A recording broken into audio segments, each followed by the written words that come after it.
दोस्तों, क्या आप जानते हैं हिंदू धर्म में होली क्यों मनाई जाती है और क्यों होली में रंग से खेला जाता है? और क्या आपको पता है होली माता की पूजा क्यों की जाती है और क्यों लाभकारी होलिका दहन की राख मानी जाती है और क्या लाभ होता है होलिका दहन की राख घर में रखने से? दोस्तों, हमारे हिंदू धर्म में होली से एक दिन पहले अर्थात फाल्गुन पूर्णिमा पर होलिका दहन करने की मान्यता है। ज्योतिष शास्त्र के अनुसार अगर होलिका की पूरी विधि विधान के साथ पूजा की जाए तो वो आपके लिए काफी लाभकारी सिद्ध हो सकती है और यही कारण है कि हर साल पूरे उत्तर भारत में होली से एक दिन पहले होलिका दहन किया जाता है। वैसे ये तो आप जानते ही होंगे कि होलिका कौन थी।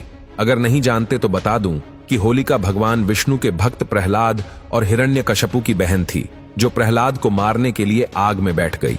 वैसे तो होलिका को यह वरदान प्राप्त था कि उसका अग्नि कुछ भी बिगाड़ नहीं सकती, लेकिन भगवान विष्णु की कृपा से जो अग्नि उसने प्रहलाद को मारने के लिए जलाई, उसी अग्नि में जलकर वो स्वयं राख हो गई, जबकि भक्त प्रहलाद बच गए। और उसी दिन के बाद हर वर्ष फाल्गुन पूर्णिमा के दिन होलिका दहन और उसके अगले दिन होली का त्योहार मनाया जाता है। दोस्तों, आपने होलिका की पूजा करते लोगों को देखा होगा, लेकिन शायद आप ये ना जानते हो कि होलिका दहन की राख भी आपकी किस्मत बदल सकती है। जी हाँ, कुछ सरल से उपाय करने से आप न सिर्फ अमीर बन सकते हैं, बल्कि आपको मन मुताबिक फल भी प्राप्त होंगे। अगर आप या फिर आपके परिवार का कोई सदस्य लंबी बीमारी से पीड़ित है और अगर दवाई का भी उस पर कोई असर नहीं हो रहा, तो होलिका की राख उसे बीमारी को दूर कर सकती है। इसके लिए आपको करना यह है कि होलिका के जलते समय उसमें देसी घी, 2 लौंग, 1 बताशा, 1 पान का पत्ता डालना है और अगले दिन उस रात को लेकर बीमार व्यक्ति के शरीर पर मल देना है और ऐसा करने से बीमार व्यक्ति के स्वास्थ्य में सुधार आने लगेगा।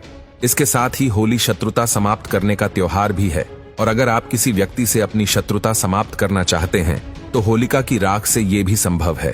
आपको अनार की लकड़ी से होलिका दहन वाले स्थान पर उस व्यक्ति का नाम लिखना है जिससे आप अपनी शत्रुता समाप्त करना चाहते हैं। इसके बाद उस नाम को मिटाकर उस स्थान से थोड़ी सी राख लेनी है और फिर उस व्यक्ति पर थोड़ी सी ही सही लेकिन राख फेंकनी है, जिससे उसके मन में आपके प्रति आई कड़वाहट मिट जाएगी और आपकी दुश्मनी दोस्ती में बदल जाएगी। यही नहीं, अगर आपको बार बार आर्थिक नुकसान का सामना करना पड़ता है तो आपको करना यह है कि होलिका दहन वाली शाम अपने घर की चौखट पर आटे का बना दीपक जलाना है। फिर रात में होलिका दहन के समय वो आटे का दीपक अग्नि में समर्पित कर देना है और सच्चे मन से प्रार्थना करनी है। अगर आप पर किसी की बुरी नजर लगी है तो ऐसा करने से वो हट जाएगी और आपके घर में धन की वर्षा होगी। यही नहीं, वास्तु शास्त्र के अनुसार होलिका जलाने के बाद उसकी राख को घर में लाकर दक्षिण पूर्व दिशा में रखना चाहिए। दरअसल आग्नेयकोण या फिर इस दिशा को घर में अग्नि तत्व का सही स्थान माना गया है और यही पर अपनी रसोई भी रखनी चाहिए। ऐसा करने से घर में सुखद समृद्धि आती है। इसके अलावा ये मान्यता भी है कि होलिका दहन के बाद उसकी राख को लाकर घर में एक साफ बर्तन में रखना चाहिए। बर्तन में राख के अलावा थोड़ी राई और नमक मिलाकर उसे किसी जगह पर छिपा देने से धन की प्राप्ति होती है। लेकिन याद रहे, वो बर्तन साल भर के लिए छिपा रहे और फिर अगले साल दोबारा होलिका दहन पर उस राख को पानी में विसर्जित कर नई राख को बर्तन में रख देना चाहिए। मित्रों, ऐसा करने से माता लक्ष्मी की कृपा आप पर सदैव बनी रहेंगी और आपके घर में कभी भी धन की कमी नहीं होगी।